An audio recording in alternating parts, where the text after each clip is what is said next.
Salmo 40, nós vamos ler os versículos 9 e 10. Preguei a justiça na grande congregação, eis que não retive os meus lábios, Senhor, tu o sabes. Não escondi a tua justiça dentro do meu coração, apregoei a tua fidelidade e a tua salvação. Não escondi da grande congregação a tua benignidade e a tua verdade. Amém. Há alguns anos eu desenvolvi a teoria de que é relativamente fácil ficar impune após assassinar alguém mediante envenenamento. E eu desenvolvi essa teoria a partir da morte do meu avô. Meu avô ficou doente, desenvolveu Alzheimer, ele ficou acamado e ele acabou morrendo em casa.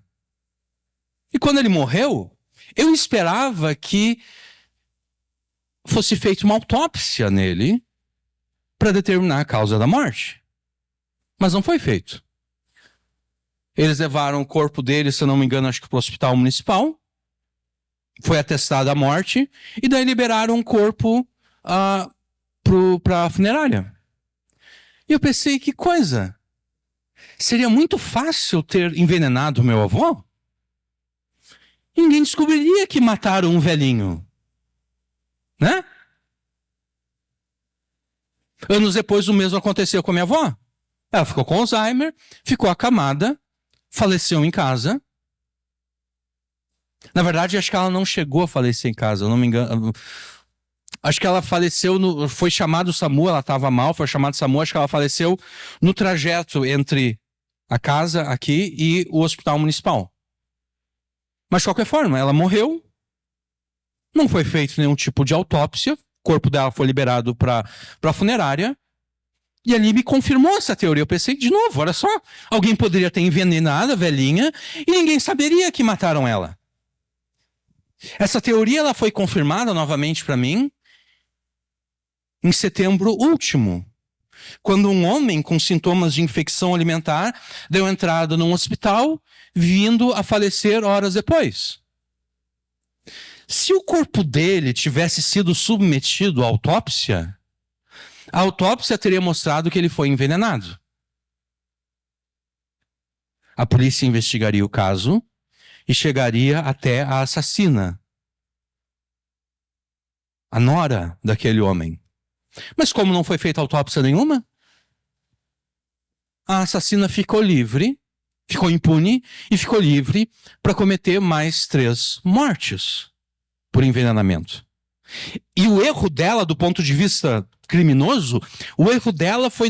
Se ela tivesse dado um intervalo maior de tempo, né, ela matou o sogro em setembro, ela deveria ter esperado talvez 1 ano para cometer outro assassinato. Eu, se fosse ela, né, eu sempre me coloco no lugar do assassino. Eu fico pensando, o que eu faria? Eu daria um intervalo maior entre um assassinato e outro. E no segundo, eu me asseguraria de que apenas morreria a minha sogra, né? Foi ela matou a sogra, né? Tinha aquela inimizade dentro da família. Por que só a sogra? Exatamente para não levantar suspeitas, né? Se ela tivesse feito isso, provavelmente ninguém saberia que ela matou o sogro e a sogra. Assim como é fácil ficar impune pelo assassinato mediante envenenamento, assim também é fácil envenenar a própria alma ou então contribuir para que a alma de outras pessoas sejam envenenadas, resultando em fraqueza espiritual, perversão da fé e, por fim, apostasia.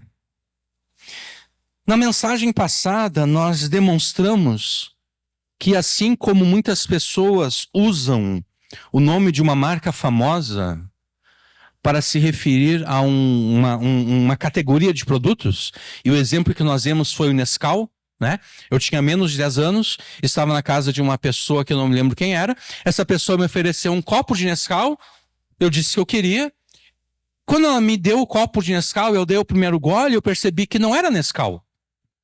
Porque o Nescau é bom, não é ruim como aquele copo de achocolatado que eu não sei qual era.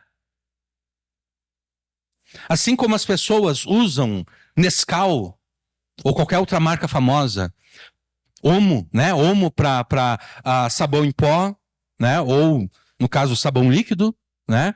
E assim por diante. Assim como as pessoas usam o nome de uma marca famosa para se referir a uma categoria de produtos, assim também muitos usam o nome de Jesus para se referir a um impostor, a um ídolo, a um Deus falso, a uma versão caricata e falsa do Cristo revelado na palavra de Deus, na Escritura. A possibilidade desse uso inapropriado, seja do nome de Deus, seja do nome do Filho de Deus, Jesus, ela pode ser verificada tanto em Êxodo 32, quando Arão fabricou o bezerro de ouro e chamou o bezerro de ouro de Iavé, que é o nome de Deus, e por Paulo em 2 Coríntios 11, quando Paulo diz, olha, eu temo que Satanás vai enganar vocês da mesma forma como ele enganou Eva. Porque se vier alguém até vocês pregando outro Jesus,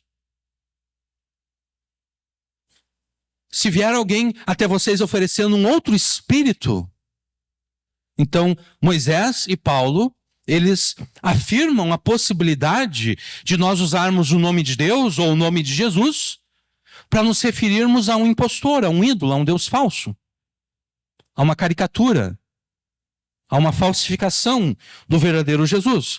Essas versões caricatas e falsas de Jesus, por serem fabricações idólatras, semelhantes ao bezerro de ouro, lá em Êxodo 32, elas constituem veneno espiritual para a alma de qualquer pessoa que a elas se apega e nelas crê.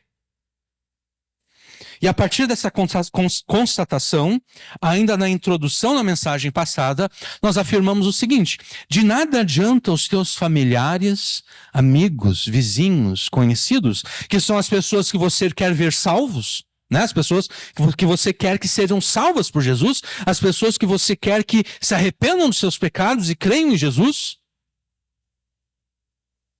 De nada adianta os teus familiares, amigos, vizinhos e conhecidos crerem no Jesus, entre aspas, pregado pelas seitas, como as testemunhas de Jeová, ou os adventistas do sétimo dia, ou os mormons, e aqui nós poderíamos citar muitas outras seitas chamadas pseudo-cristãs, seitas que têm a aparência de cristianismo, mas que de fato não tem nada de cristão ali. De nada adianta os seus familiares, amigos, vizinhos e conhecidos crerem no Jesus pregado por igrejas apóstatas, tais como a Universal do Reino de Deus. Olha os nomes, né? Universal, Internacional e Mundial, né? Então, Universal do Reino de Deus, Internacional da Graça de Deus e Mundial do Poder de Deus, e a Católica Apostólica Romana. E a católica também está nesse nome porque catolicismo, né, significa universalismo, né? A igreja católica é aquela igreja universal. Na igreja primitiva, existia a igreja católica no sentido de igreja universal, a igreja que está em todo o mundo. Depois se tornou uma espécie de marca registrada para a igreja de Roma, né? Então, a igreja católica está bem colocada aqui, entre a universal, a internacional e a mundial. Mas mais do que isso, de nada adianta você e as pessoas do teu convívio crerem no Jesus retratado pelo cinema e pela televisão. Na televisão a gente pode pensar nas novelas da Record. Eu nem sei quais são as novelas que a Record faz. Eu só sei que pelo menos uma delas, ou algumas delas, são religiosas, retratam histórias bíblicas. E a gente pode pensar também no seriado The Chosen, que, se eu não me engano, passa ou passava no SBT e está disponível no Netflix também. Ou na Netflix. De nada adianta crer no Jesus retratado pelo cinema e pela televisão. E a razão pela qual de nada adianta ou você, ou as pessoas do teu convívio crerem no Jesus pregado pelas seitas, pelas igrejas apóstatas, ou pela televisão, ou pelo cinema, a razão pela qual de nada adianta é a seguinte: o Jesus pregado e retratado por essas seitas, igrejas apóstatas e produções televisivas e cinematográficas, não é o Jesus da Escritura. É uma falsificação do Jesus da Escritura.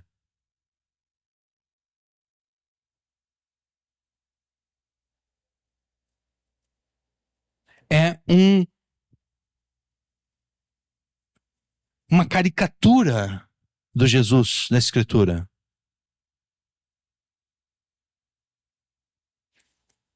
E por essa razão, é veneno. Faz mal. Não faz bem. Faz mal. Faz mal exatamente porque qualquer versão falsa e caricata de Jesus é incapaz de garantir ou mesmo desejar o cumprimento das promessas de bênção que Deus faz na sua palavra. Um Jesus falso, um Jesus caricato, um Jesus inventado, ele não garante o cumprimento das promessas de bênçãos que Deus faz na sua palavra, dentre as quais a maior dessas bênçãos é a salvação eterna. Ele não garante, ele não pode garantir, ele não quer garantir o cumprimento dessas bênçãos. Um Jesus falso, um Jesus caricato, ele ocasiona apenas a maldição infernal sobre aqueles que permanecem insubmissos à Escritura e rebeldes contra ela, exatamente por terem se apegado a essa versão falsa e caricata de Jesus. Então, colocando nos termos dessa mensagem, o Jesus dessas seitas, dessas igrejas apóstatas, o Jesus de novelas, filmes e seriados, nada mais é do que veneno para a alma das pessoas. E nesse momento, alguém poderia dizer, não, eu vou levantar minha mão, eu vou objetar aquilo que o João está falando aqui, porque que mal há? Pelo menos Jesus está sendo anunciado.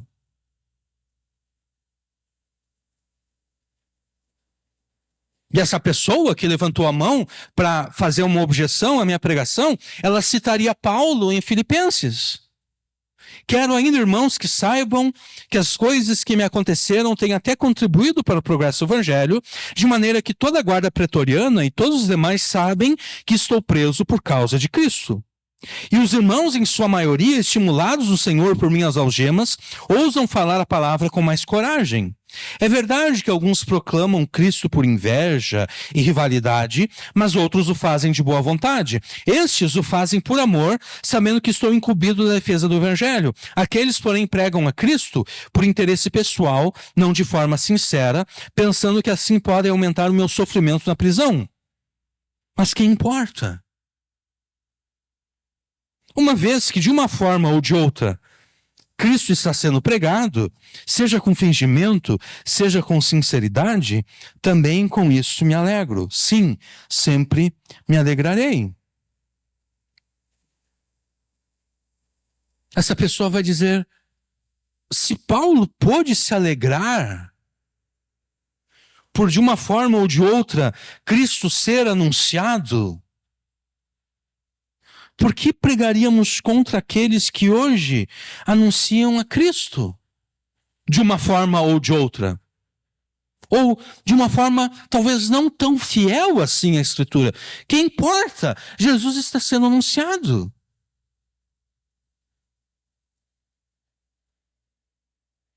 Porque afinal de contas, não importa tanto se falam mal ou bem de mim. O importante é que falem de mim, né?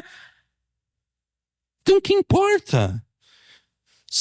Em vez de ser assim tão chato e tão crítico, João, por que tu não te alegra por Jesus ser anunciado e pregado?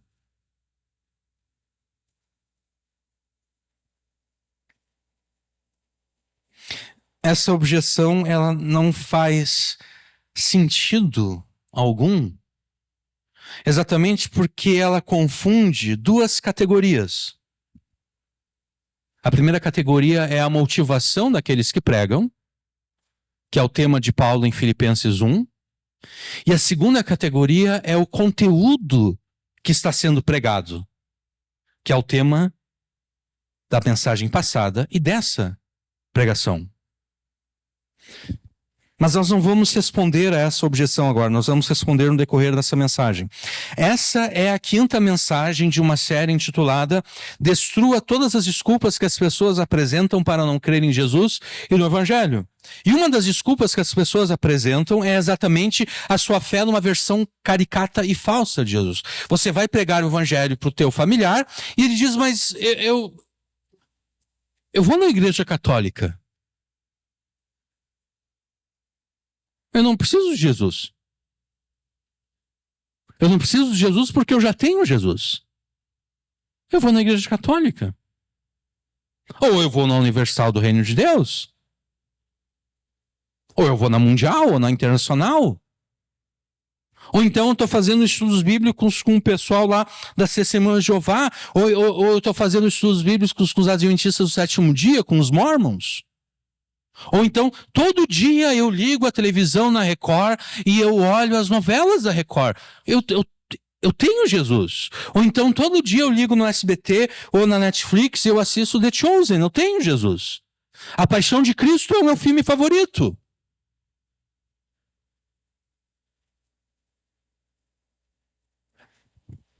Uma das desculpas mais comuns apresentadas pelas pessoas para não crer no Jesus da Escritura e no Evangelho são as versões caricatas e falsas de Jesus nas quais elas creem.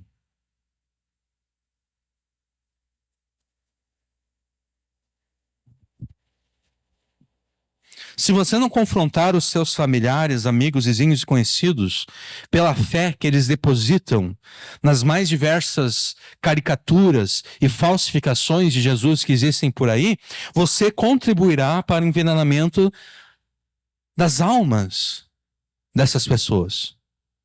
E então, em muitos aspectos, você se fará semelhante àquela mulher que matou o seu sogro e depois mais 3 pessoas da sua família.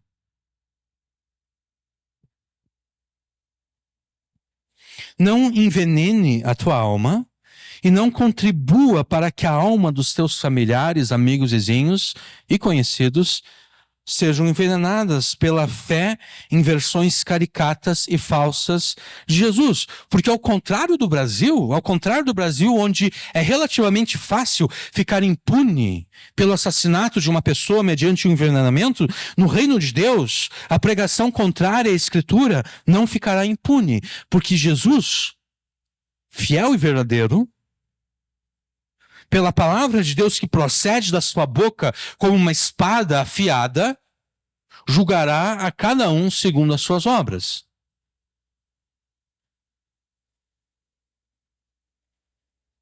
Então, de repente, se aquela mulher tivesse sido um pouquinho mais cuidadosa,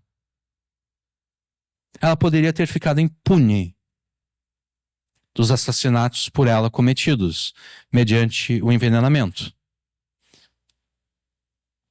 Mas você não ficará impune por ter contribuído com o envenenamento das pessoas que convivem contigo. Porque Jesus vai te julgar. E Jesus está vendo. Jesus está vendo você observando a pessoa fazendo uso do veneno. Em vez de você ir até aquela pessoa e dizer, não, não, não, não. Isso aqui vai te matar. Não faz isso. Você fica em silêncio. E quem cala consente.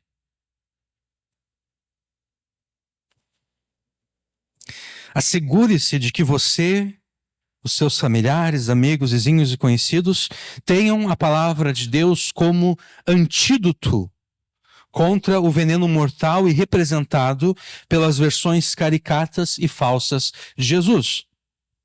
E assim como na pregação passada, nessa pregação nós citamos seitas e igrejas apóstatas, né? Mas o foco dessa pregação será exatamente as produções cinematográficas e televisivas que supostamente retratam histórias bíblicas. Nós começamos a pregação passada tratando de 2 atributos divinos listados por Davi aqui no Salmo 40, versículo 10. Fidelidade e verdade. Né? Na metade do versículo 10, apregoei a tua fidelidade e a tua salvação. E então, não escondi da tua grande congregação a tua benignidade e a verdade. Se você quer uma explicação mais pormenorizada acerca das palavras hebraicas traduzidas aqui como fidelidade e verdade, é necessário que você ouça a pregação passada, porque eu não vou repetir tudo aquilo de novo, porque senão nós não conseguiremos avançar aqui. Por estarem esses atributos intimamente relacionados, nós podemos dizer e afirmar que Deus é fiel por ser verdadeiro. Deus é fiel por ser verdadeiro e Deus é verdadeiro por ser fiel. Em outras palavras, Deus é fiel no cumprimento das suas promessas, porque tudo aquilo que ele prometeu na sua palavra é verdadeiro. Como consequência, Deus é verdadeiro em tudo que promete, exatamente porque ele cumprirá tudo aquilo que ele fala, tudo aquilo que ele prometeu na sua palavra. E é necessário que você considere também que Deus é fiel unicamente a si próprio. O que significa dizer que Deus é fiel à sua verdade. Deus é fiel à sua palavra. Nós experimentamos as bênçãos decorrentes da fidelidade de Deus à sua palavra à medida em que nos submetemos à palavra de Deus, que é o objeto da fidelidade de Deus. Se nós queremos as bênçãos da fidelidade de Deus à sua palavra, é necessário que nós nos submetamos à palavra de Deus, a quem Deus é fiel.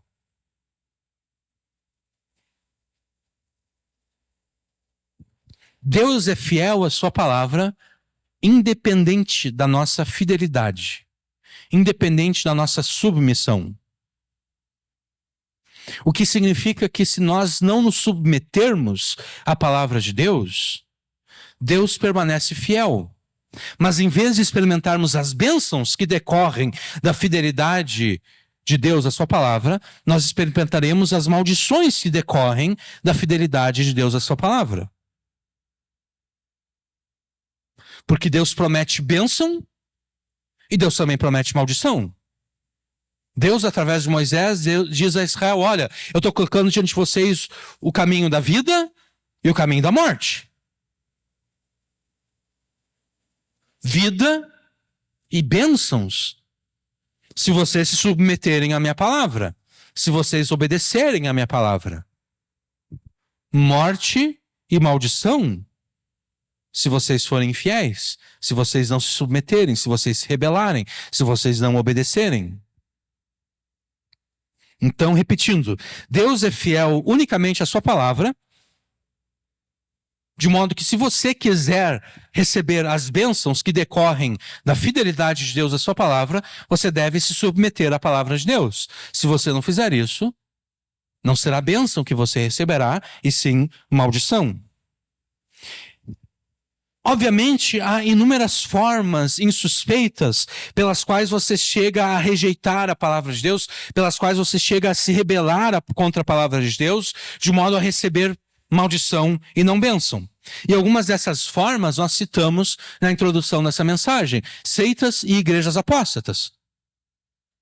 Se você, por exemplo, acreditar no que ensinam seitas como as Testemunhas de Jeová, Adventistas do Sétimo Dia, os Mormons, ou no que ensinam igrejas apóstatas, tais como a Universal, Internacional, Mundial e Católica, invariavelmente você rejeitará a palavra de Deus e se rebelará contra ela. Uma vez que essas seitas e igrejas apóstatas rebelam-se contra a Escritura e rejeitam a Escritura. Há, no entanto, aquelas formas contra-intuitivas e nada óbvias pelas quais você rejeita a palavra e se rebela contra ela. Na pregação passada e nessa mensagem, nós trataremos exatamente dessas formas nada óbvias, dessas formas contra-intuitivas, que são as novelas, os seriados e os filmes que retratam histórias bíblicas.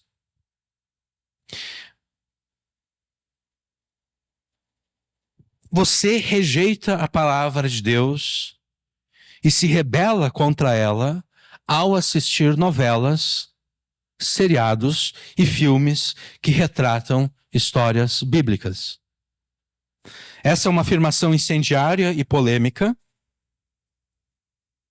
E para que você entenda por que ela é verdadeira, você terá que ouvir a pregação passada, intitulada Destrua as desculpas que as pessoas apresentam para não crer em Jesus no Evangelho, parte 4. Porque eu não vou repetir o que foi dito na pregação passada. Na pregação de hoje, nós partiremos da conclusão daquela mensagem. Qualquer filme, novela ou seriado, supostamente bíblicos, necessariamente apresentarão versões caricatas e falsas de Jesus. De modo que, se você se apegar a uma dessas versões falsas e caricatas, você rejeitará a Escritura. E nós demonstramos as razões dessa rejeição e rebelião também na pregação passada. E agora nós vamos responder aquela objeção, porque nesse ponto alguém diria, tá bom, mas que mal há? Eles estão falando de Jesus, eles estão falando da Bíblia.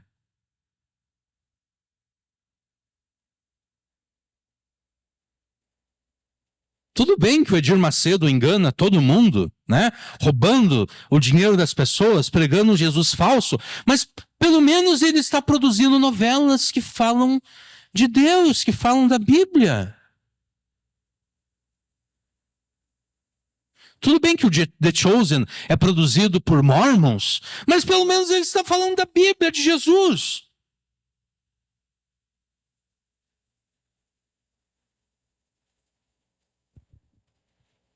E então essa pessoa vai citar Filipenses. Eu vou pedir que vocês abram comigo.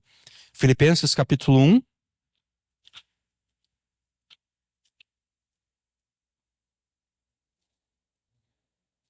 Filipenses capítulo 1, versículos 12 até o 18.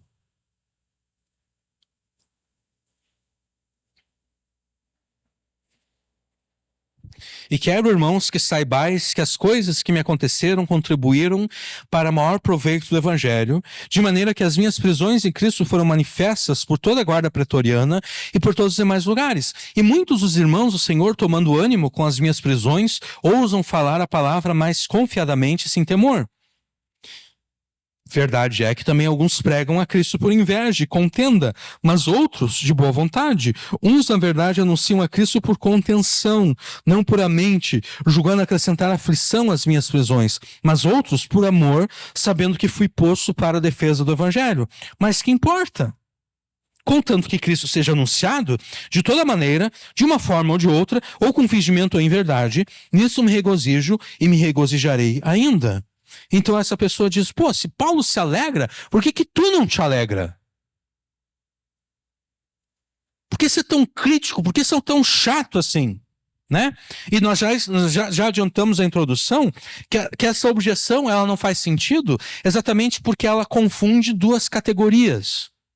A motivação daqueles que pregam a Cristo é a primeira categoria, que é exatamente o tema de Paulo aqui, nesses versos. E a segunda categoria é o conteúdo da pregação, que Paulo não trata aqui. Aqui Paulo não trata do conteúdo que está sendo pregado. Aqui Paulo trata da motivação de quem prega. Paulo, em Filipenses, capítulo 1, versículos 12 ao 18... ele trata exatamente da motivação. Porque os filipenses, eles certamente estavam tristes. Eles estavam apreensivos, porque Paulo tinha sido preso. Paulo foi preso em Jerusalém. Aí o pessoal lá em Jerusalém queria atentar contra a vida dele. Ele foi transferido para Cesareia. Ele ficou alguns anos em Cesareia. Aí ele foi transferido para Roma. Nós sabemos disso porque nós vemos o segundo livro de Lucas, Atos dos Apóstolos. E Paulo, quando ele escreve Filipenses, ele está preso em Roma. E os filipenses estão tristes, estão apreensivos, porque Paulo está preso. Então Paulo, nesses versos, ele procura consolar, encorajar e alegrar os seus amigos e irmãos em Cristo. E ele diz, olha, tudo que me ocorreu, as perseguições, a prisão, tudo isso está contribuindo para o progresso do evangelho. E essa é uma afirmação contraintuitiva, né? Porque como a prisão de Paulo poderia contribuir para o progresso do evangelho? Afinal de contas, Paulo é aquele que está pregando o evangelho aos gentios.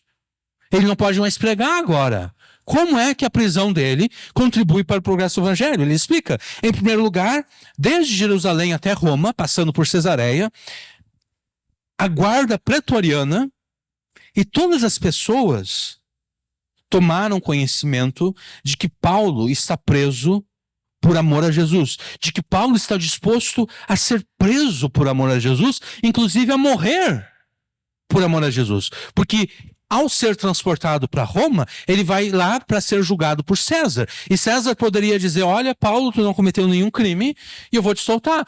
Ou César poderia dizer, tu cometeu crime e tu vai morrer. Então, todas as pessoas que vieram a ter contato com Paulo, desde que ele foi preso em Jerusalém, elas sabem que Paulo está preso por amor a Jesus, por fidelidade a Jesus.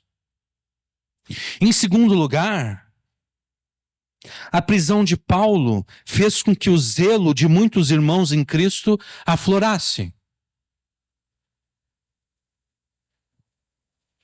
Paulo foi preso e os irmãos ficaram com o zelo deles aflorado. Eles pensaram, olha só, prenderam Paulo.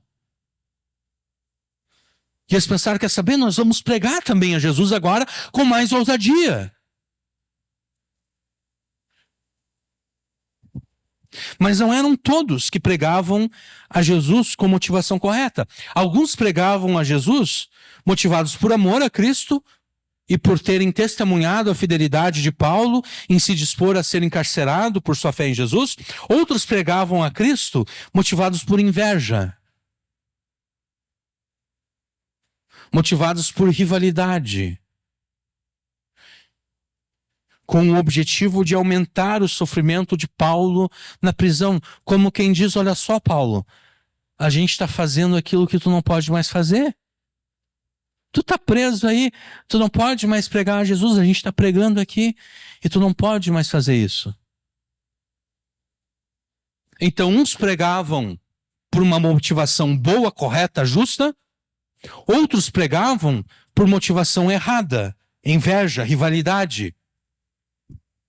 O problema daqueles que pregavam a Jesus motivados por inveja e rivalidade não estava no conteúdo que eles pregavam. O problema deles estava exatamente na motivação.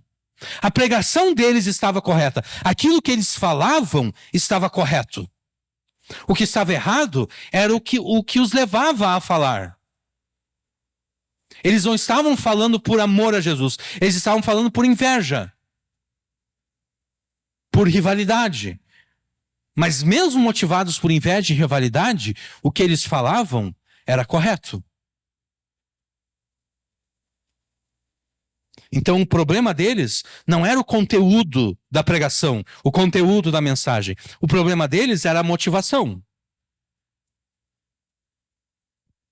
É apenas por essa razão que Paulo afirma que ele está alegre. Porque seja por motivação correta, seja por motivação errada, Jesus está sendo anunciado. O Jesus dos evangelhos está sendo anunciado. O Jesus revelado na Escritura está sendo anunciado. Não importa, alguns estão pregando por motivação correta, outros por motivação errada. Não importa. O importante é que Jesus está sendo pregado.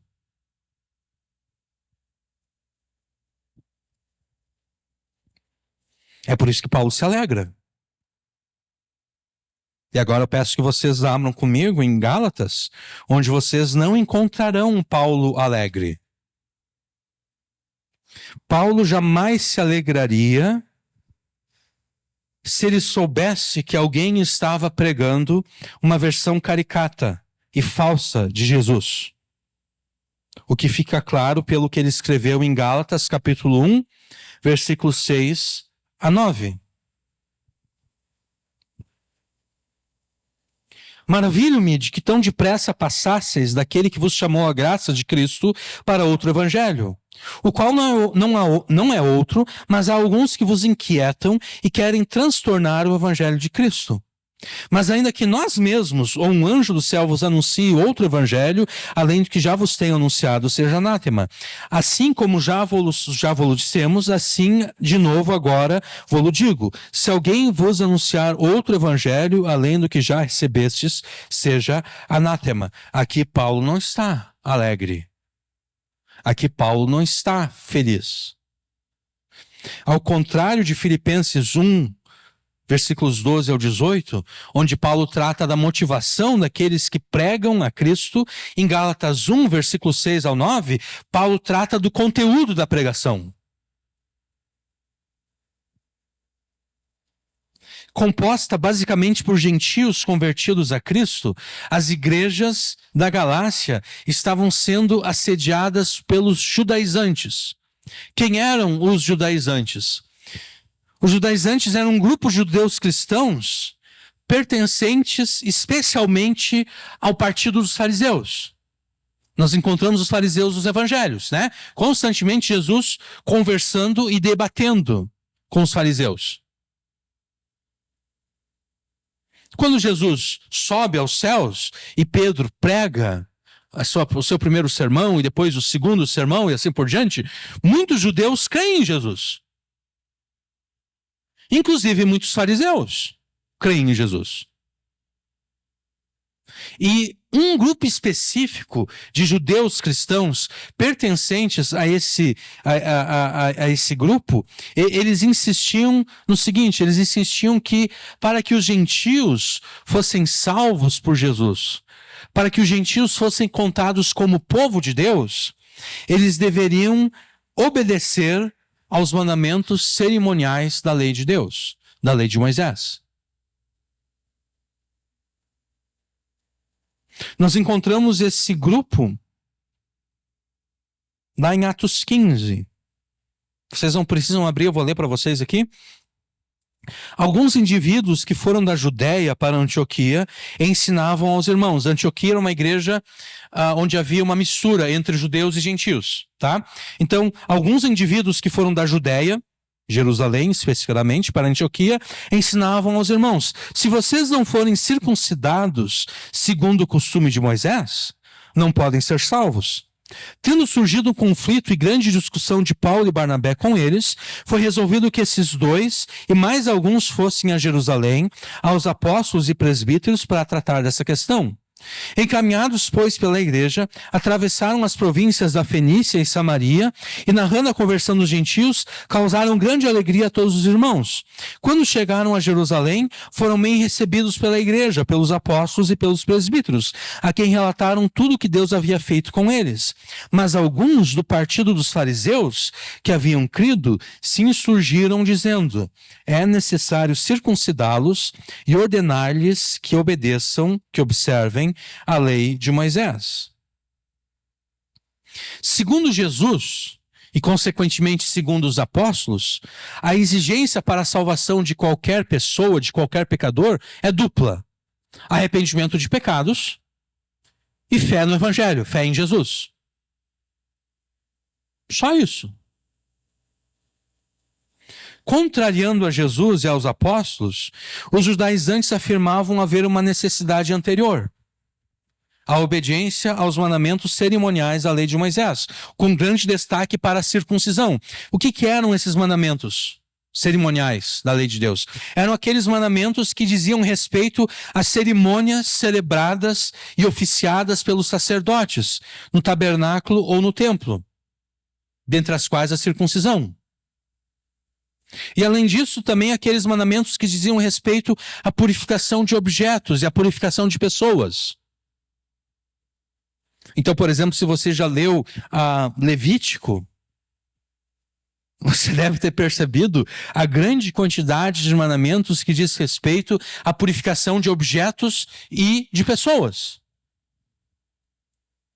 Então é dito, por exemplo, se alguém ficar impuro por ter tocado em alguma pessoa morta, essa pessoa terá que lavar as suas vestes, tomar um banho, né, lavar o seu corpo, e essa pessoa ficará imunda até a tarde.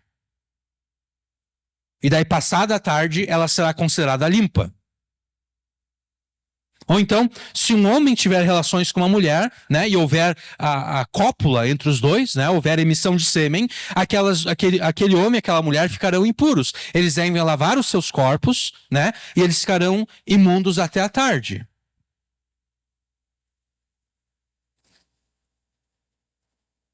Então, os mandamentos cerimoniais da lei são aqueles que dizem respeito às cerimônias que eram celebradas e oficiadas pelos sacerdotes no templo e no tabernáculo, e também os mandamentos que dizem respeito à purificação de objetos e pessoas. Tais como os vários batismos ordenados por Deus, né? E por batismos eu me refiro exatamente a lavar a roupa, lavar o corpo e, né, para então ser considerado limpo, e também a abstinência de certos alimentos que eram tidos como impuros.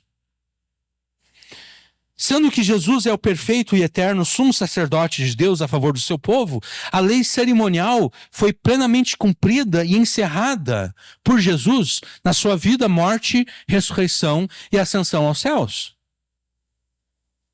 De modo que não há necessidade mais para esses mandamentos serem obedecidos. Eles até podem nos ensinar acerca da salvação, certamente eles nos ensinam, mas eles não são necessários mais, não há necessidade mais de obedecê-los.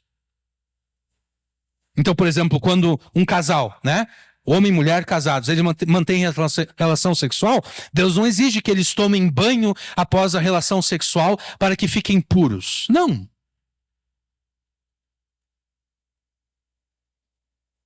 Ou então, quando um crente tem um filho, e um filho menino, né? E o menino completa 8 dias, não há mais necessidade para que os pais levem aquela criança para ser circuncidada. Não há mais necessidade para oferecermos sacrifícios de animais. Não há necessidade mais para nós nos abstermos de certos alimentos, porque tudo isso foi encerrado por Jesus. Os demais mandamentos da lei de Deus, sejam os de ordem moral, como os 10 mandamentos, sejam os mandamentos civis, que são aqueles mandamentos que determinam a pena ou as penas de crimes, esses mandamentos continuam válidos e devem ser obedecidos. Então, quando aqueles membros do partido dos fariseus que haviam crido em Jesus afirmavam que os gentios deveriam ser circuncidados e ensinados a obedecer à lei de Moisés, por lei de Moisés eles se referiam exatamente aos mandamentos cerimoniais da lei de Deus, especialmente a circuncisão. Ocorre que isso já foi encerrado por Jesus, de modo que, ao insistir nisso, ao insistir que os gentios deveriam ser circuncidados e ensinados a obedecer os mandamentos cerimoniais da lei de Moisés, os judaizantes anunciavam outro evangelho. E ao anunciar outro evangelho, eles também estavam anunciando outro Jesus. Jesus não era suficiente. As igrejas da Galácia não apenas foram assediadas pelos judaizantes, como de fato capitularam diante deles, diante desse assédio, e se deixaram enganar por eles. É por essa razão que Paulo escreve aquilo que nós lemos em Gálatas 1, versículos 6 e 7. Maravilho-me de que tão depressa passasseis daquele que vos chamou a graça de Cristo para outro evangelho, o qual não é outro, mas há alguns que vos inquietam e querem transtornar o evangelho de Cristo.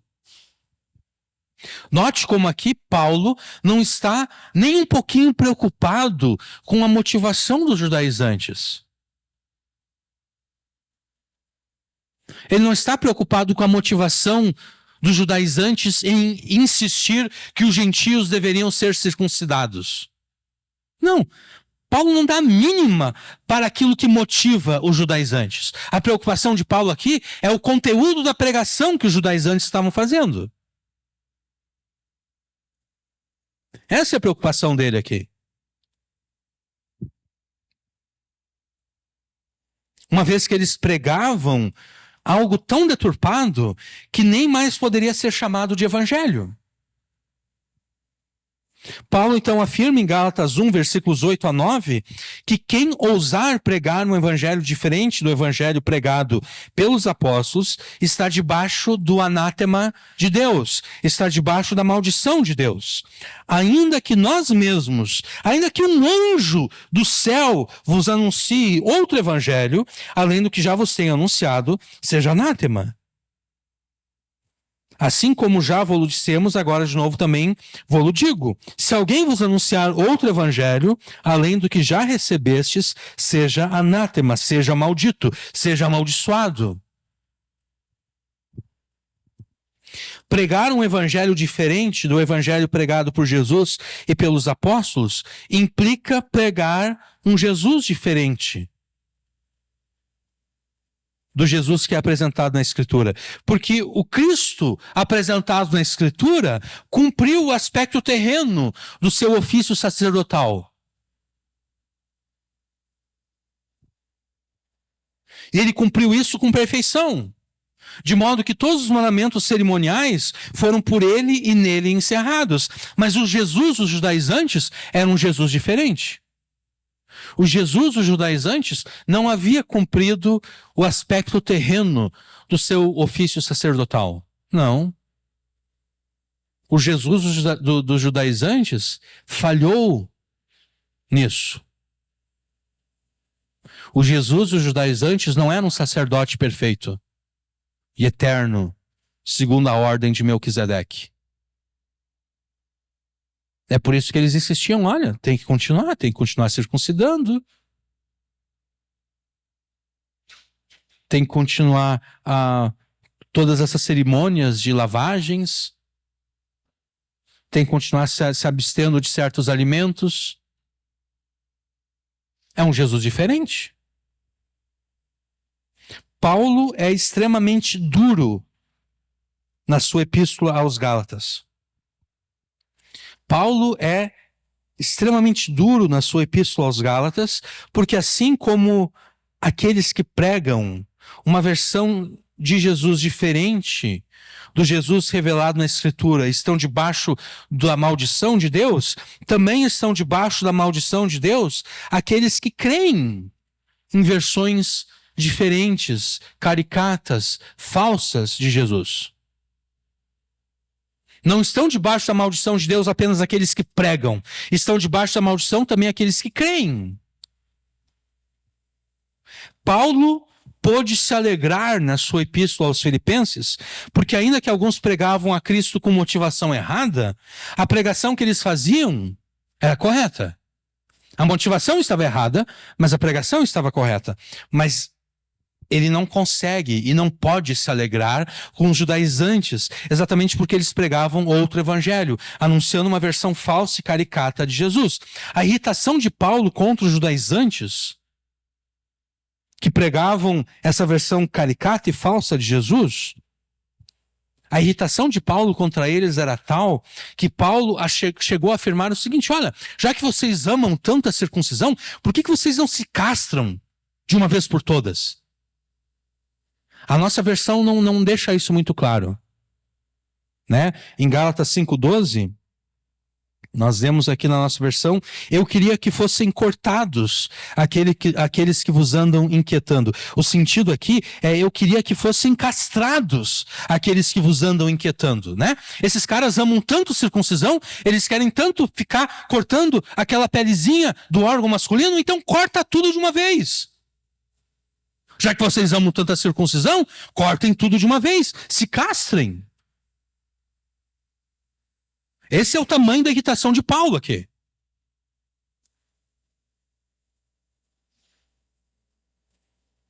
Vocês se castrem de uma vez, então. Paulo tampouco estava alegre com os Gálatas. Exatamente porque eles estavam se deixando enganar. Eles estavam sendo enganados. E a gente tem a tendência de pensar que a pessoa que é enganada é vítima. A pessoa que é enganada, ela não é vítima.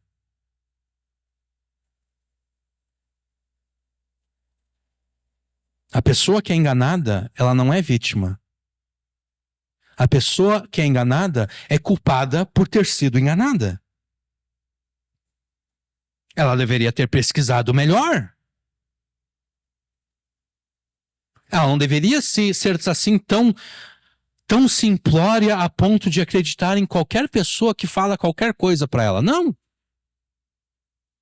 Jesus disse que os seus discípulos devem ser simples como as pombas, mas também devem ser o quê? Prudentes como as serpentes. A serpente não fica de bobeira, né? Ela tá ali no canto dela. Se ela percebe alguém se aproximando, ela sempre vai tentar fugir. Agora, se ela se sente acuada, por exemplo, se ela fica no canto da parede ali, né? Não tem mais para onde fugir, ela vai pro bote. Né? Ela ataca a pessoa. Ou qualquer outro animal que está encurralando ela. Nós não podemos ser apenas simples como as pombas. Nós temos que ser prudentes como as serpentes. Nós não podemos ser tão simplórios a ponto de qualquer pessoa que fala de Deus, que fala da Bíblia, que fala de Jesus, a gente acredita sem criticar aquilo que nós estamos ouvindo. Não.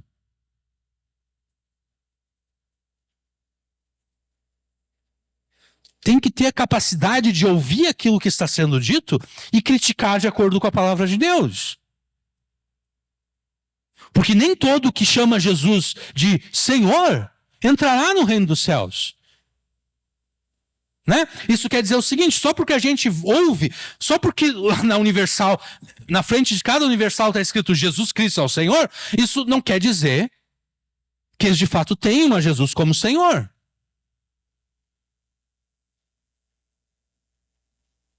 A gente tem que ver se aquela declaração que está ali, estampada na fachada, é de fato verdadeira ou não. E pelas pregações que nós sabemos que o Edir Macedo e aqueles que, por alguma razão, sempre imitam o Edir Macedo, a gente sabe que eles não têm de fato Jesus como Senhor. Então, Paulo não estava nem um pouquinho alegre com os Gálatas, exatamente porque eles estavam se desviando do Cristo revelado na Escritura para a versão caricata e falsa de Jesus pregada pelos judaizantes. É por isso que ele escreve no capítulo 3, olha só o que ele escreve, ele chama eles de insensatos. Ele chama, a gente poderia colocar aqui, idiotas. Gálatas, vocês são idiotas. Quem foi que vacinou vocês? Quem foi que vos fascinou para não obedeceres à verdade, a vós perante os olhos de quem Jesus Cristo foi evidenciado ou crucificado entre vós? Só quisera saber isto de vós. Recebeste o Espírito pelas obras da lei ou pela pregação da fé? Sois tão insensatos, tão burros, tão imbecis, tão idiotas, que tendo começado pelo Espírito, acabeis agora pela carne? Vocês são tão tolos assim? Paulo não está nem um pouquinho alegre aqui. E por que ele não está alegre? Porque o conteúdo da pregação é errado. Paulo até pode suportar pessoas pregando com a intenção errada, desde que a sua pregação seja correta. Mas Paulo não suporta pessoas pregando errado.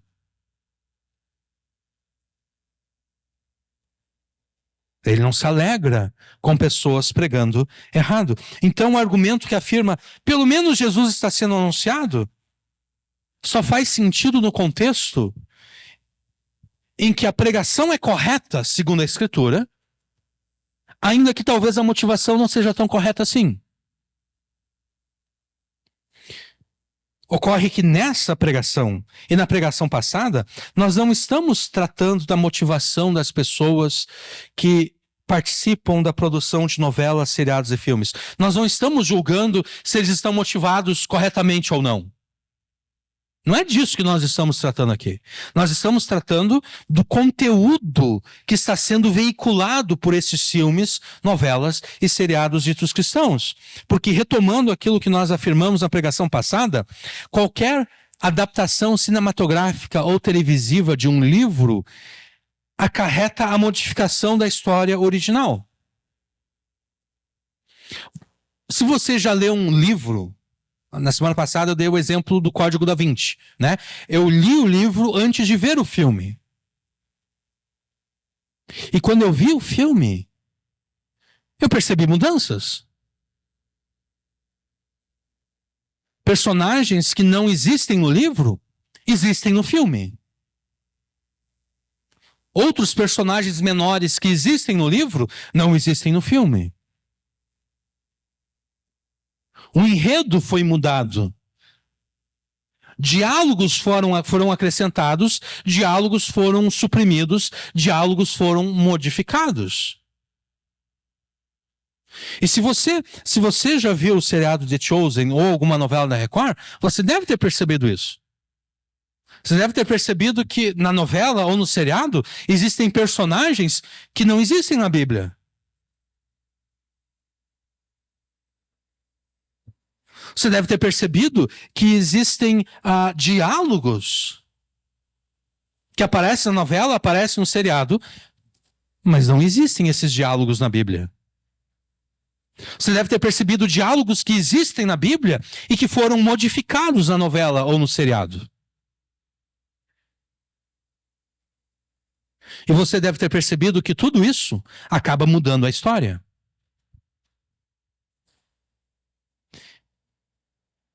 E o que a palavra de Deus tem a dizer acerca daqueles que alteram o seu conteúdo?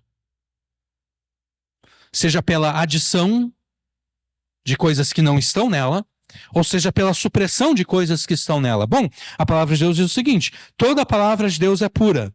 Ele é escudo para os que nele confiam. Não acrescente nada às suas palavras, não acrescente nada à palavra de Deus, para que ele não repreenda e você seja achado mentiroso. Isso é Provérbios 30.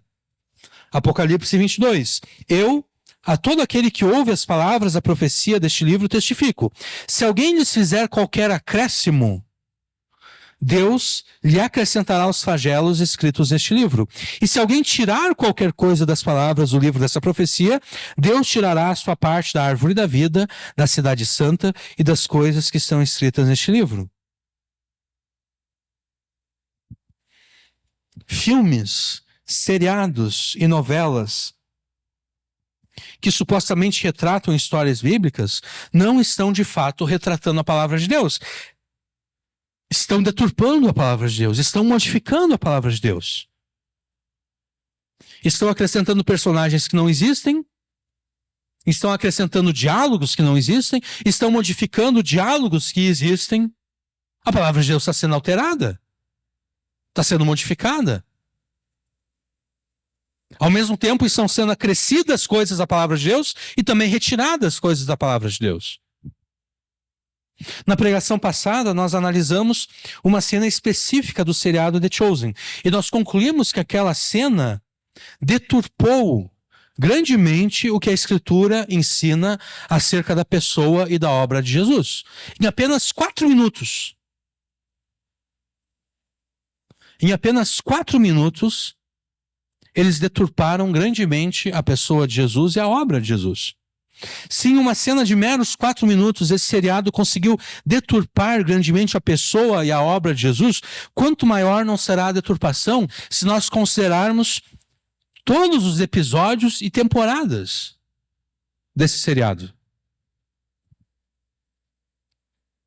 Na pregação passada nós também respondemos à objeção pela qual as alterações que os filmes, novelas e seriados fazem são tão pequenas que nem fazem nenhuma diferença. E nós respondemos a partir daquilo que Jesus afirma em Mateus 5,18. Até que o céu e a terra passem, nem um i ou um tio jamais passará da lei, até que tudo se cumpra.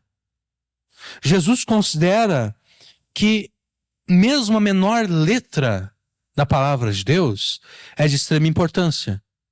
Mesmo o menor sinal gráfico é de extrema importância.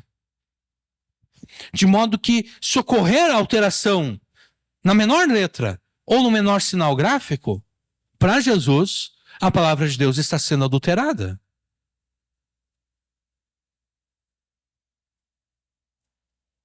Então é falso que alterações pequenas à palavra de Deus não fazem diferença. fazem toda a diferença para Jesus e deveria fazer diferença para você. Porque a diferença, o retirar de um i da palavra de Deus ou de um traço, faz a palavra de Deus veneno para a tua alma.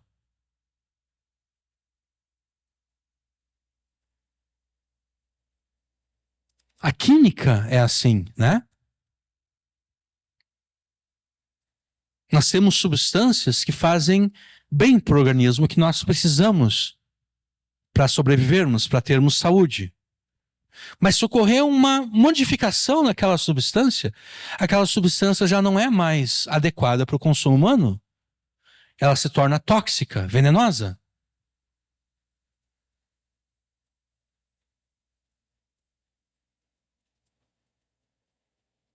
Qualquer alteração na palavra de Deus, mesmo a menor que seja, mesmo que seja alteração de um pequeno traço gráfico, faz toda a diferença para Jesus e deveria fazer diferença para você. Então, o Jesus retratado em novelas, filmes e seriados não é o Jesus da Escritura.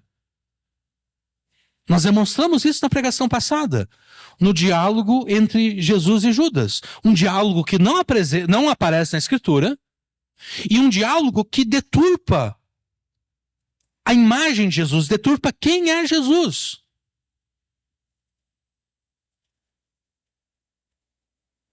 Adiante eu vou dar um outro exemplo de como esse seriado deturpa Jesus. O Jesus ser tratado em novelas, filmes, seriados são versões caricatas e falsas do Jesus revelado na Escritura. Ao assumir essa ou aquela versão caricata e falsa de Jesus, você necessariamente vai rejeitar a palavra de Deus e se rebelar contra ela. Por quê? Porque você vai rejeitar da palavra de Deus tudo aquilo que contraria a versão caricata de Jesus na qual você creu. Então, por exemplo, a gente pode pensar em alguém que é católico, em alguém que é católico de fato praticante. Pessoa que vai na missa lá e tudo, e participa, é católico mesmo. De repente você até consegue convencer esse teu familiar católico a ler a Bíblia. Mas ele vai rejeitar na Bíblia, até que o Espírito Santo... Bom que você conseguiu convencer esse teu familiar católico a ler a Bíblia. Mas enquanto o Espírito Santo não convencer ele do pecado, da justiça e do juízo, ele vai ler a Bíblia e ele vai, legal isso aqui, eu gosto disso aqui. Mas aí quando ele chega numa parte que contraria o Jesus que é pregado na Igreja Católica, aquela parte ele rejeita. Ele vai dizer assim, não, porque eu ouvi do padre que a tradição ensina assim, assim, assim, e a palavra de Deus é muito difícil para ser interpretada. A gente tem que aprender a interpretar a palavra de Deus com o clero, lá com os arcebispos, não, acho que é os cardeais, lá em Roma. Eles é lá que interpretam a palavra de Deus para nós e tudo. Se você ou qualquer outra pessoa crer numa versão caricata e falsa de Jesus, você rejeita a palavra de Deus. Porque você vai ler a palavra de Deus e quando chega numa parte que não concorda com aquilo que você já creu, você rejeita. E você inventa uma desculpa para a rejeição. A desculpa do católico é que a Bíblia é muito difícil de ser interpretada e só pode ser interpretada pelo clero.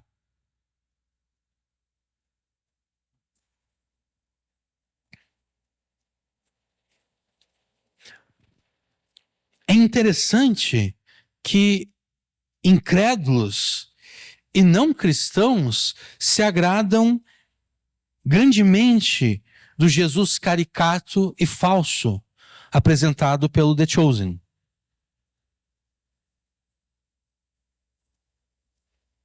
Mas ao mesmo tempo essas pessoas rejeitam o Jesus da Escritura.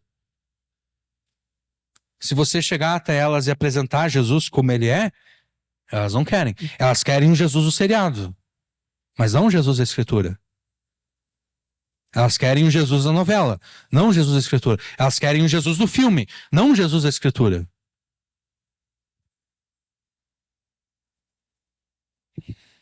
Essa constatação de que incrédulos e pessoas que se declaram abertamente, não, eu não sou cristão, mas eu gosto de ver o The Chosen.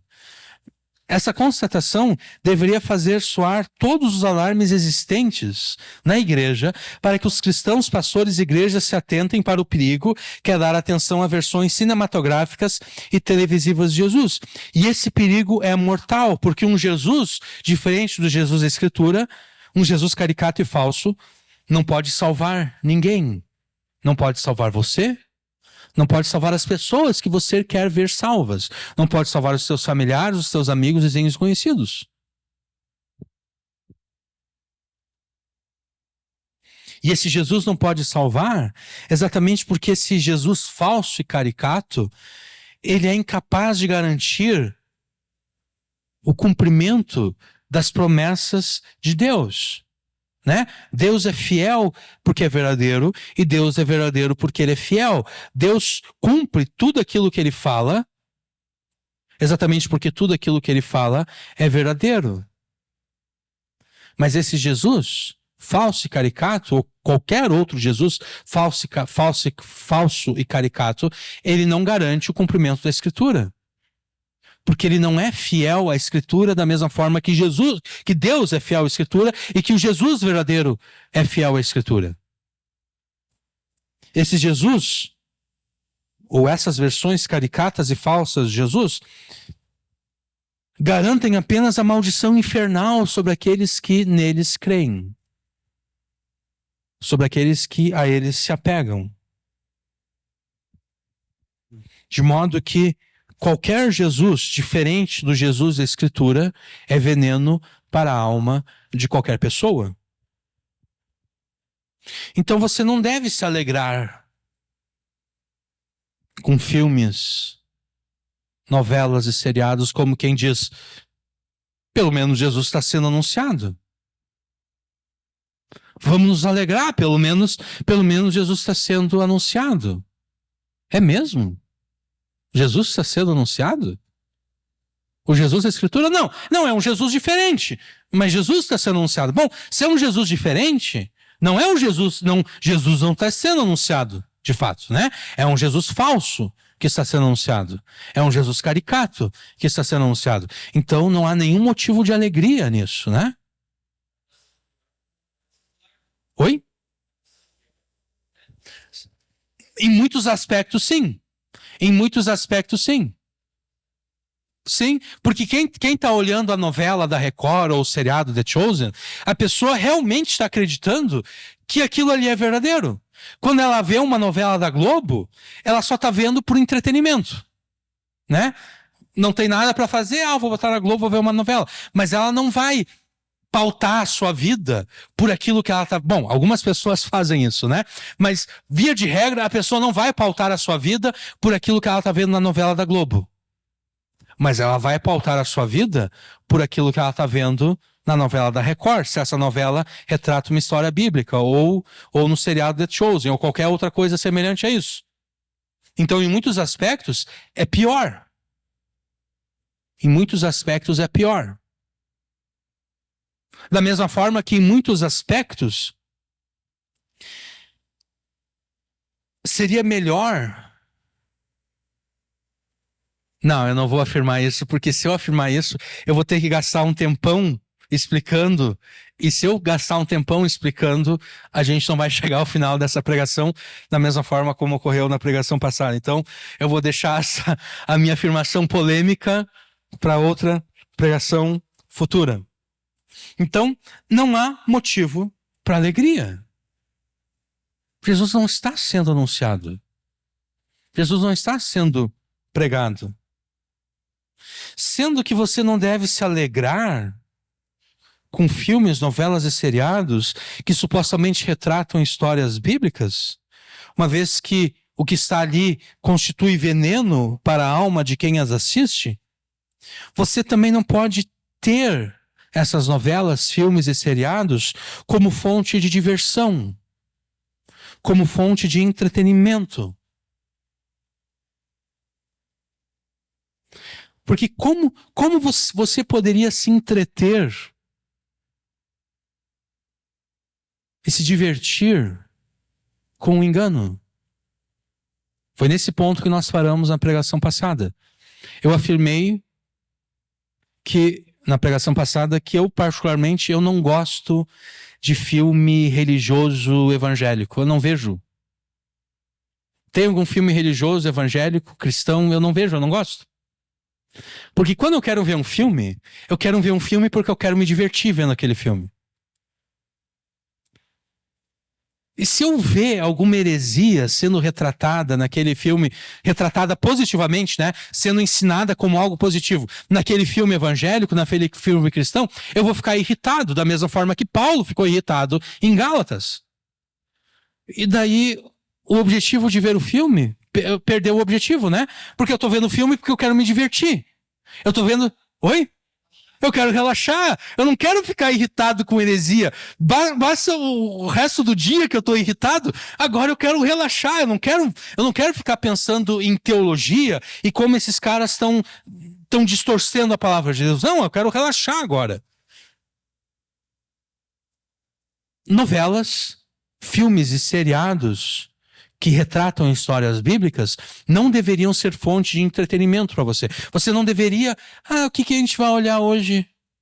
Vamos colocar aqui na novela ou no The Chosen ou qualquer outra coisa semelhante. Não, não deveria ser. Mais do que isso,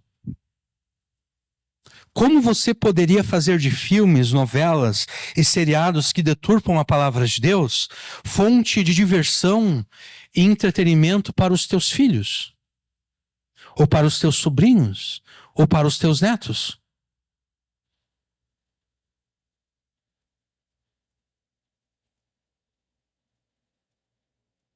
Como você poderia fazer de filmes, novelas e seriados que deturpam a palavra de Deus fonte de diversão e entretenimento para os teus filhos, sobrinhos, netos?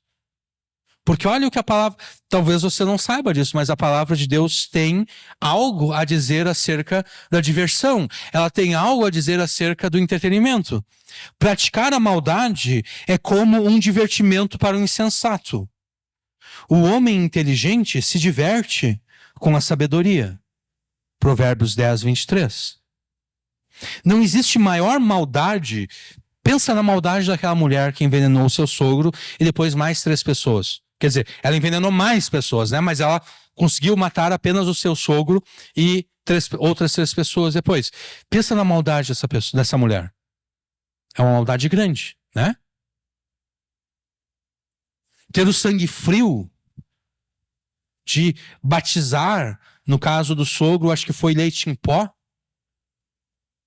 que ela batizou com veneno.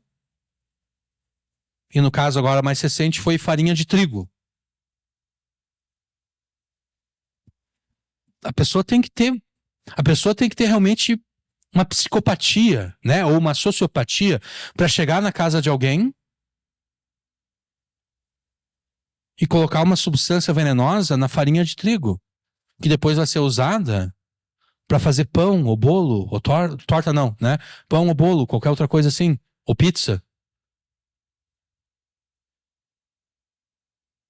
A gente olha para essa mulher e a gente pensa, nossa, essa mulher é má.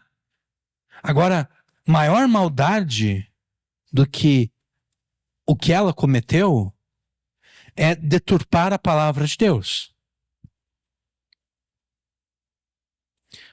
Porque ela envenenou o corpo daquelas pessoas. Quem deturpa a palavra de Deus envenena a alma das pessoas. Ela colocou aquelas pessoas na sepultura, envenenando o corpo delas. Mas quem envenena a alma das pessoas, coloca as pessoas no inferno.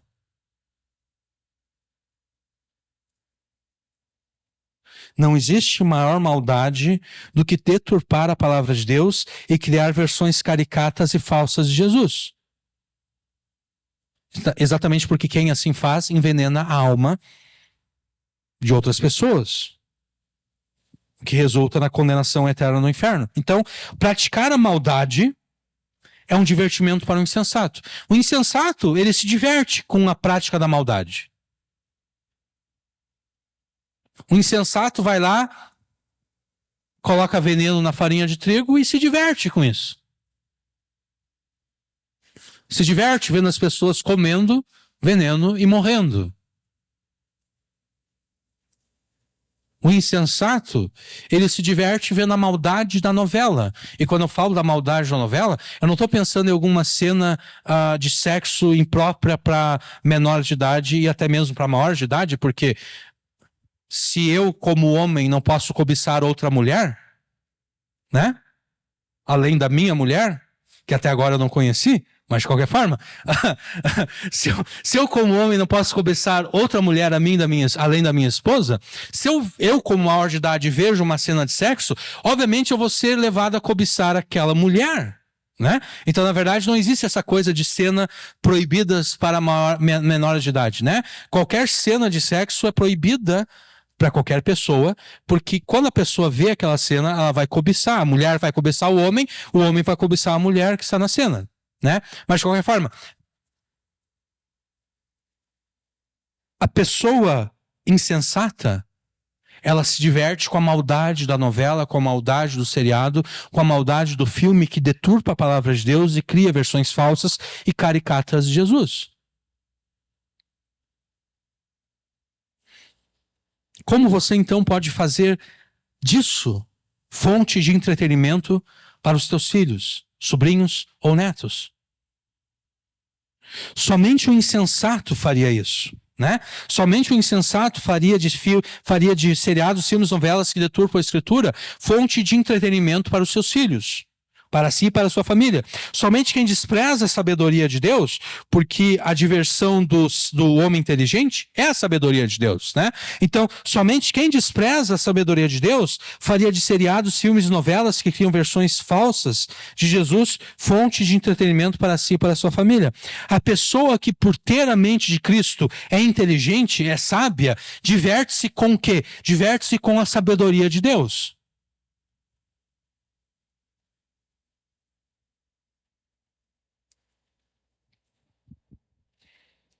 Você estará envenenando a alma dos teus filhos se você permitir que, em nome do entretenimento, eles assistam novelas, filmes e seriados que deturpam a palavra de Deus. Porque vai chegar um momento em que eles vão assistir uma determinada cena em The Chosen, na qual Jesus pede auxílio a Mateus na preparação do Sermão do Monte. Inclusive, ontem eu pesquisei essa cena no YouTube para ver como ela ocorre. Mateus, em The Chosen, é retratado como um homem autista. Um homem que está no espectro do autismo. O que é falso, né? Mateus, Levi, o cobrador de impostos, que depois se tornou discípulo e apóstolo, ele não era autista. Nada contra os autistas. Mas o Mateus da Bíblia não era autista. Isso até parece coisa da cultura woke, né?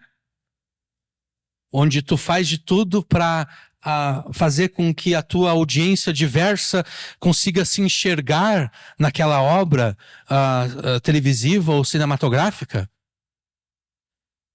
Então, por exemplo, a Disney quis refazer a Branca de Neve. O título, né, Branca de Neve, né, trata de uma mulher cuja pele é tão branca como a neve, né? Só que a cultura woke, né? Não, a gente tem que tornar a Branca de Neve mais diversa, né? Então agora vamos contratar então uma atriz latina para o papel de Branca de Neve. Bom, tu tá mudando a história, né? Porque já não é mais Branca de Neve. Né? Porque normalmente latinas têm peles mais escuras, não necessariamente negras, mas a pele é mais morena. Já não é mais Branca de Neve. Né? E tudo isso em nome de quem? Tudo isso em nome da diversidade. Nós temos que fazer com que o nosso público, que é diverso, consiga se enxergar, consiga se enxergar na tela. Né? Então as mulheres latinas vão se sentir representadas pela Branca de Neve latina. É isso que o pessoal do The Chosen fez com Mateus. Né? Vamos colocar um homem autista lá. Não, o ator não é autista, né? Mas o personagem é autista. Então, Jesus chega para Mateus, né? E Jesus pergunta aí, Mateus, o que tu acha do Sermão do Monte? Né? Quando Jesus pergunta o que tu acha do Sermão do Monte, aqui eu estou parafraseando, né? Quando Jesus pergunta para Mateus o que ele achava do Sermão do Monte, não é que Jesus havia pregado o Sermão do Monte e daí agora estava perguntando para Mateus o que ele achou do Sermão do Monte. Não, Jesus havia apresentado uma espécie de esboço do Sermão do Monte para Mateus. E agora Jesus está perguntando para Mateus, o que tu acha disso aqui? Tu acha que tá bom? Aí Mateus diz, bom, não sei, né? Esse sermão aqui tem mais má notícias do que boas notícias. O Senhor começa o discurso dizendo, vós sois o sal da terra. O que dá para entender que Jesus, o Jesus do The Chosen, só começa o Sermão do Monte com as bem-aventuranças por influência de Mateus. Né? Se Mateus não tivesse dito nada para Jesus, Jesus não começaria o Sermão do Monte com bem-aventurados os pobres de espírito, porque deles é o reino dos céus, não. Jesus começaria o Sermão do Monte dizendo, vós sois o sal da terra.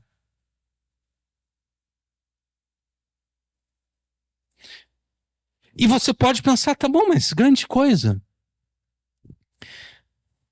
Ao assistir esta cena, os teus filhos, eles vão concluir que a humildade de Jesus se mostra no seu reconhecimento de que ele não sabe de todas as coisas.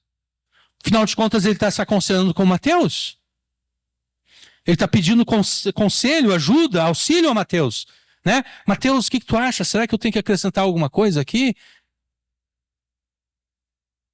Os teus filhos vão assistir, os seus sobrinhos, os seus netos vão assistir, e eles vão entender que a humildade de Jesus se mostra no reconhecimento de que ele não sabe de todas as coisas e na sua disposição em aprender com outros. Jesus ali estava disposto em aprender com o autista Mateus.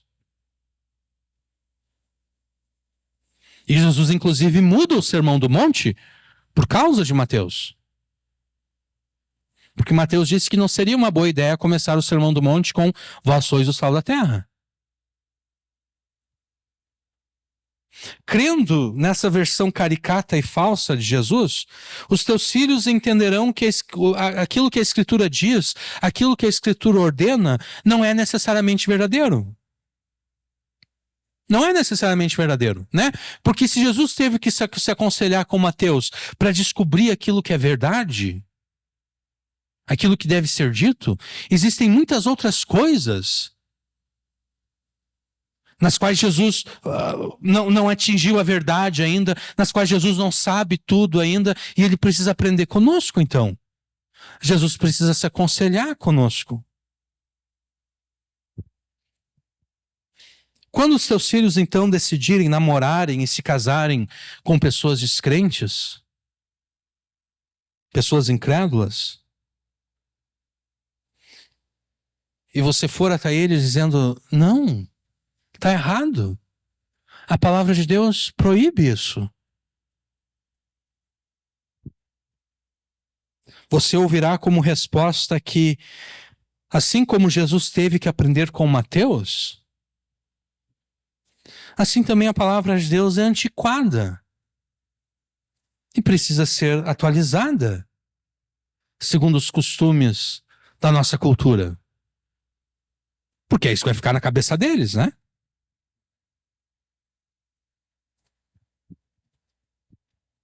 Você vai receber essa mesma resposta ao protestar contra as suas filhas quando elas decidirem manter relações sexuais com seus namorados incrédulos.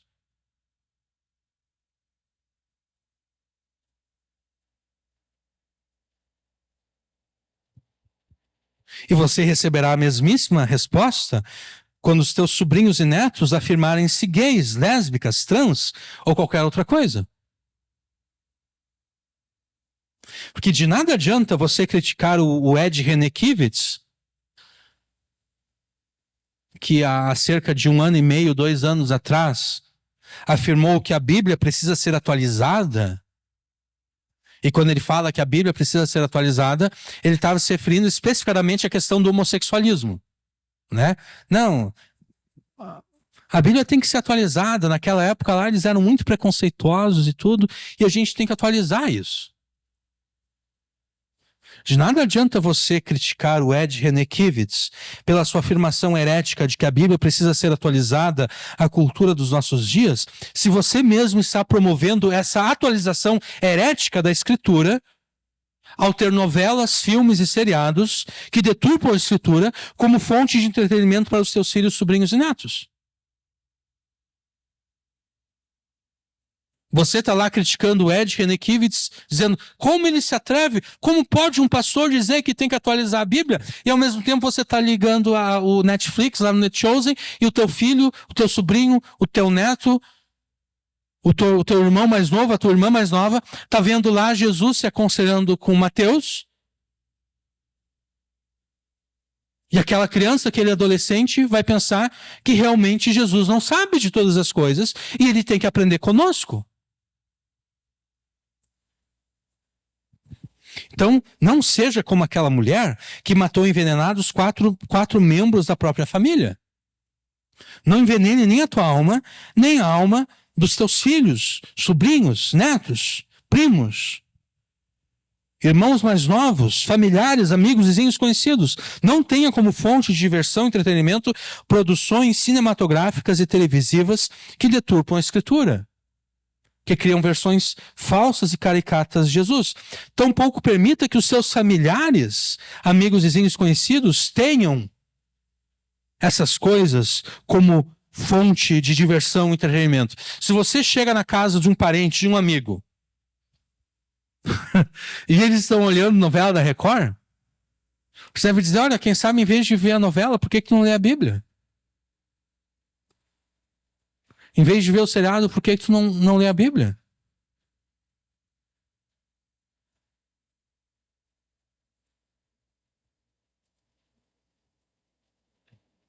Não tenha como alimentação espiritual, nem como fonte de edificação para a tua alma, essas produções cinematográficas e televisivas que deturpam a Escritura. Se você tem fome da palavra de Deus, não ligue na Record e veja uma novela bíblica, não. Se você tem fome da palavra de Deus, não coloque na Netflix e veja o The Chosen, não. Se você tem fome da palavra de Deus, abra a palavra de Deus e leia a palavra de Deus.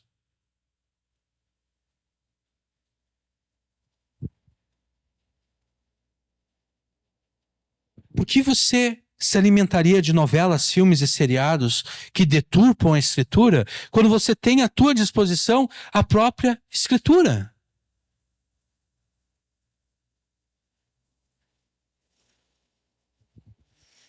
Por que você preferiria consumir o veneno espiritual causado pelas deturpações que filmes, novelas e seriados fazem da palavra de Deus, quando Deus te dá um banquete espiritual na sua palavra escrita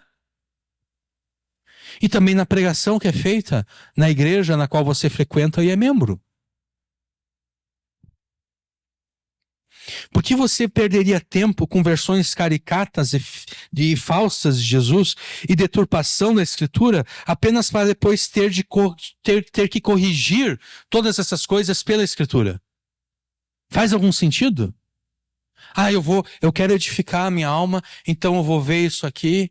Eu sei que depois eu vou ter que corrigir tudo que eu estou vendo ali pela palavra de Deus. Não faz nenhum sentido isso.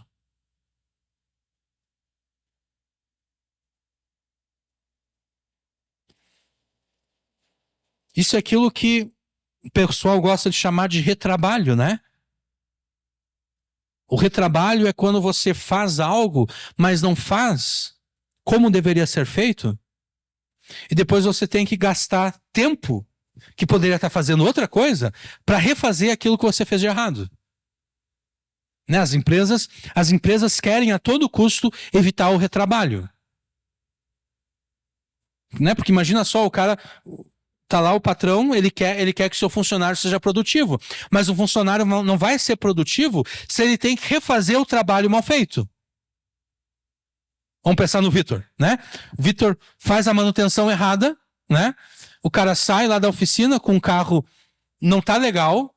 O cara vai voltar na oficina e vai dizer, bah, Vitor, eu sei que tu é um cara trabalha legal, direitinho, mas não tá legal isso aqui. Né? Tu matou o serviço aí, não sei o que tu fez. Não sei o que tu fez. Quer dizer, poderia estar trabalhando em outro carro agora, mas a ter que voltar a refazer o trabalho feito. Né? É a mesma coisa. Eu vou assistir essa novela, eu vou assistir esse seriado aqui, mas depois eu vou ter que desfazer todos os erros que entraram na minha mente e do meu coração pela palavra de Deus. É retrabalho. Tá perdendo tempo. E perda de tempo é uma desobediência ao mandamento bíblico. Olha o que Paulo afirma. Tenham cuidado com a maneira como vocês vivem e vivam não como tolos, mas como sábios, aproveitando bem o tempo, porque os dias são maus. Por essa razão, não sejam insensatos, mas procurem compreender qual é a vontade do Senhor. Não perca tempo corrigindo aquilo que você sabe que já está errado. Você sabe que já está errado, então nem perca tempo com isso. Vai direto para onde você sabe que está correto.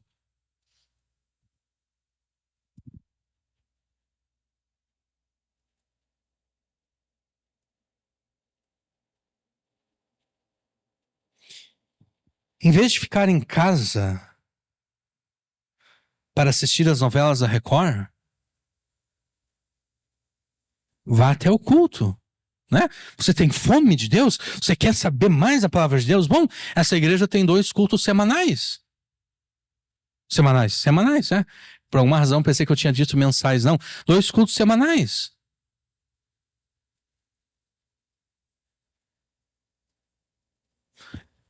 Eu tenho a distinta desconfiança que muitas pessoas fazem isso. Elas substituem a sua leitura bíblica por novelas e seriados.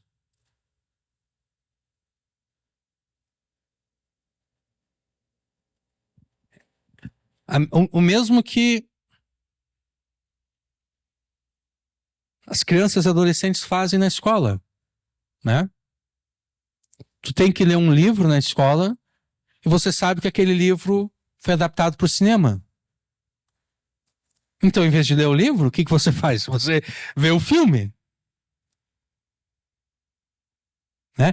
Eu tenho a distinta desconfiança de que muitos crentes fazem isso. Eu não vou ler a Bíblia, eu vou ver a novela, eu vou ver o seriado. Hoje eu não estou com vontade de ir no culto, mas eu não vou perder, eu não vou deixar de edificar a minha alma, eu vou ver a novela, eu vou ver o seriado. Não. Vá ao culto onde você ouvirá a pregação da palavra de Deus. E talvez você pense que ninguém chegaria ao ponto de trocar a leitura da palavra de Deus e a pregação da Escritura por novelas, seriados e filmes que deturpam a palavra de Deus. E talvez você pense que não, ainda que a pessoa assista, ela não vai acreditar em tudo aquilo que ela está vendo e ouvindo ali. Pois eu tenho evidências de que ao menos um membro dessa igreja tanto acreditou nos acréscimos que seriados e novelas fizeram à Escritura, a ponto de interpretar a Escritura à luz desses acréscimos. Então, essa é a razão pela qual nós dedicamos já 2 pregações para tratarmos esse assunto. Você está com fome da palavra de Deus, né? Você quer edificar a tua alma. Imite a Jesus. Jesus, citando Moisés e Deuteronômio, afirma que está escrito que o ser humano não viverá só de pão, mas de toda a palavra que procede da boca de Deus. Não a palavra deturpada pela novela, ou pelo seriado, pelo filme, não. A palavra escrita. Então, não use esses seriados, filmes e novelas como fonte de entretenimento e tampouco como fonte de alimento espiritual. Como fonte de edificação para a tua alma.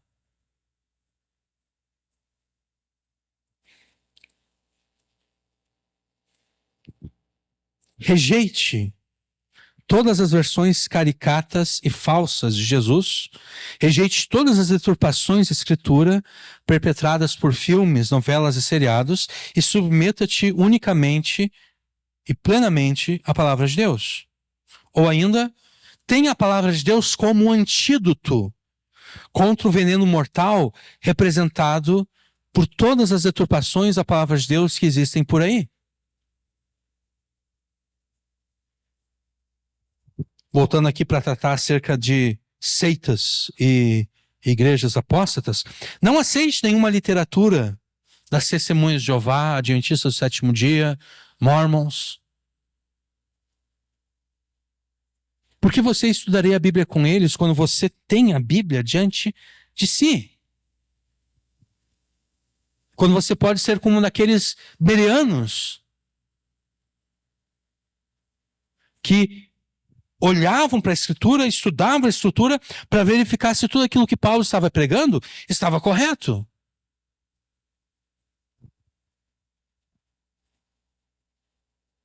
Os adventistas do sétimo dia, eles têm uma grande audiência entre os cristãos evangélicos, mas eles são uma seita.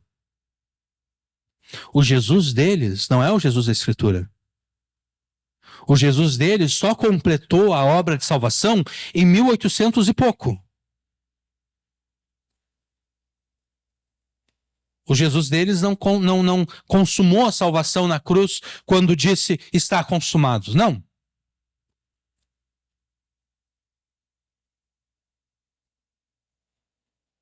Então, não ouça pastores ou pregadores adventistas.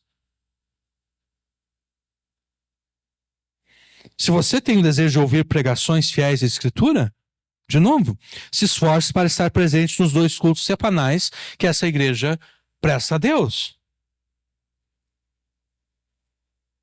Tampouco ouça pregações e mensagens de igrejas apóstatas, como a Universal, Internacional, Mundial, Católica. E se você ouvir mensagens de pastores e pregadores de outras igrejas que nós não citamos aqui, ouça, mas ouça com critério e ouça criticando aquilo que você está ouvindo. Não simplesmente acredite no que você ouve. Ouça e julgue o que você está ouvindo pela palavra de Deus.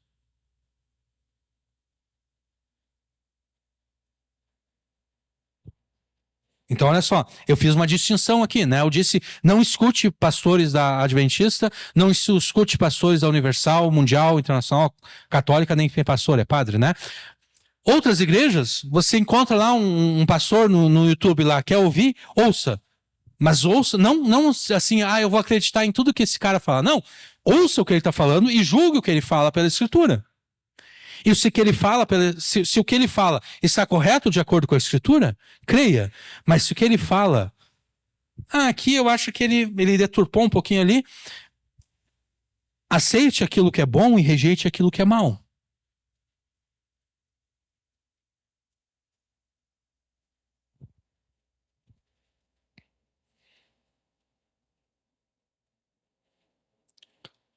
Se você sabe que os teus familiares, amigos, vizinhos conhecidos estão estudando com Testemunhas de Jeová, Adventistas do Sétimo Dia, Mormons, mostre para eles que essas seitas deturpam a palavra de Deus e criam versões falsas e caricatas de Jesus. E estendo o convite, diga, olha, se tu quer aprender acerca da palavra de Deus, por que tu não me acompanha lá na igreja onde eu sou membro, onde eu frequento? Da mesma forma, se você souber que os teus familiares, amigos, vizinhos, conhecidos estão indo em igrejas como a Universal, Internacional, Mundial, Católica, digo, olha, essas igrejas aqui, eles falam de Jesus, mas o Jesus que eles falam não é de acordo com a palavra de Deus.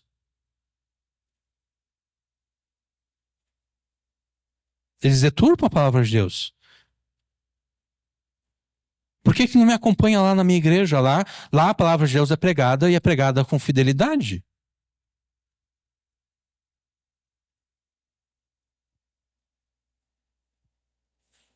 Incentive-os a ler a Escritura.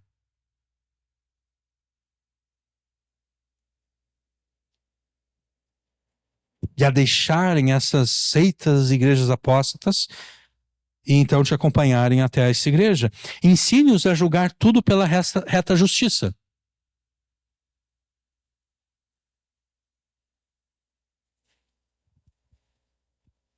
E de novo, aquilo que eu falei antes, você chega na casa do teu familiar, ele está vendo lá a novela da Record, de repente assiste um pouquinho com ele, e quando chegar numa parte que você percebe que ali foi acrescentado um diálogo, aparece um personagem que não existe na Bíblia, ou foi modificada a história, diz, olha só ali, ó, eles estão deturpando a palavra de Deus, porque não foi isso que aconteceu. Ó, quer que eu te mostre aqui, ó? Abre ali e mostra, ó. O que aconteceu é isso. Aquele personagem ali nem existe na Bíblia. Esse personagem aqui que existe não está retratado ali. Aquele diálogo ali não ocorre na Bíblia. Aquele outro ali foi alterado, ou aumentado, ou diminuído de alguma forma.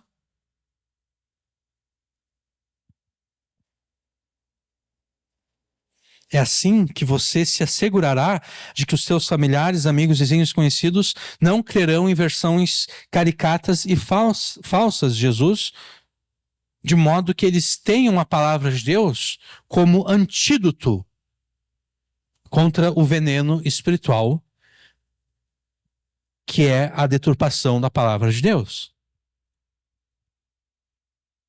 Na introdução da mensagem passada, eu relatei como com 10 anos eu fiquei decepcionado, né? Uma mulher me ofereceu um copo de leite com Nescau. Quando eu dei o gole, eu percebi que não era leite com Nescau. Se você ou seus familiares, amigos, vizinhos, conhecidos crerem em um Jesus cuja mensagem difira um i ou um traço do que a palavra de Deus ordena, a decepção que vocês terão ao serem condenados ao inferno por crerem no Jesus falso será infinitamente maior do que a decepção que eu tive ao provar aquele copo de leite com um achocolatado que não era Nescau. A minha decepção foi grande naquele dia. A decepção que vocês terão no juízo final será infinitamente maior. Se você não deseja essa decepção nem para si e nem para as pessoas que convivem contigo, é necessário que você se assegure que essas pessoas, que você e essas pessoas estejam plenamente submissos à Escritura. É necessário que você se assegure que tanto você quanto essas pessoas tenham a palavra de Deus como antídoto contra o veneno espiritual representado por qualquer caricatura e falsificação de Jesus.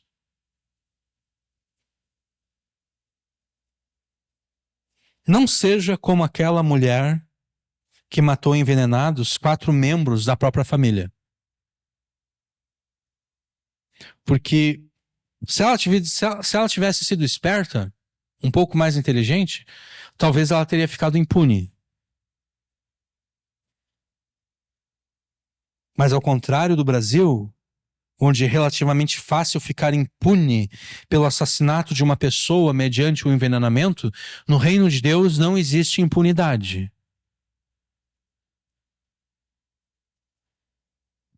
Porque o Jesus, fiel e verdadeiro, e eu tiro esse título lá de Apocalipse 19,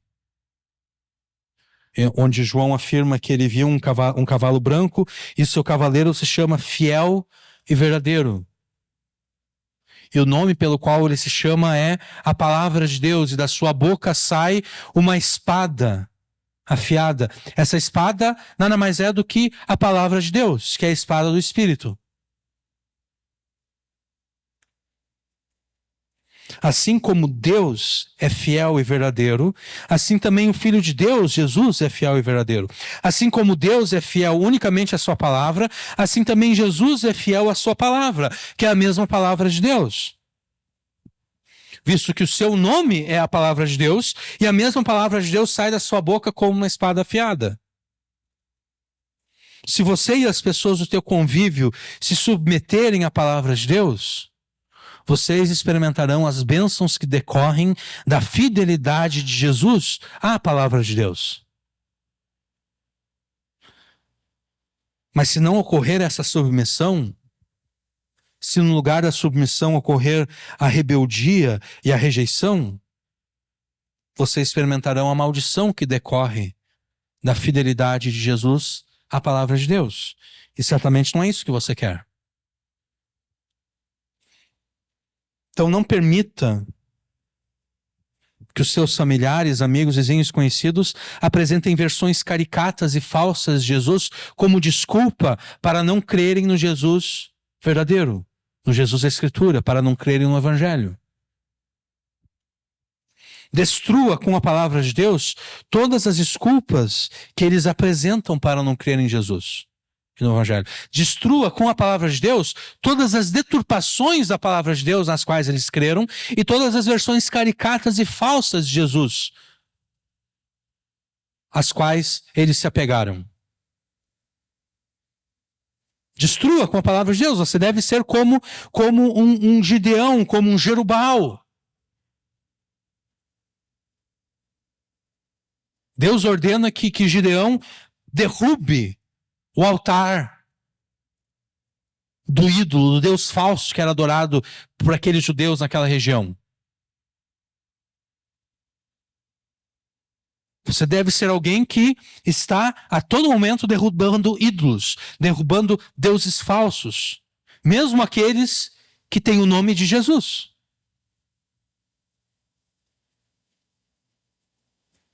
Porque o bezerro de ouro tinha o nome de Yahvé, Javé, Jeová, Senhor, o nome de Deus.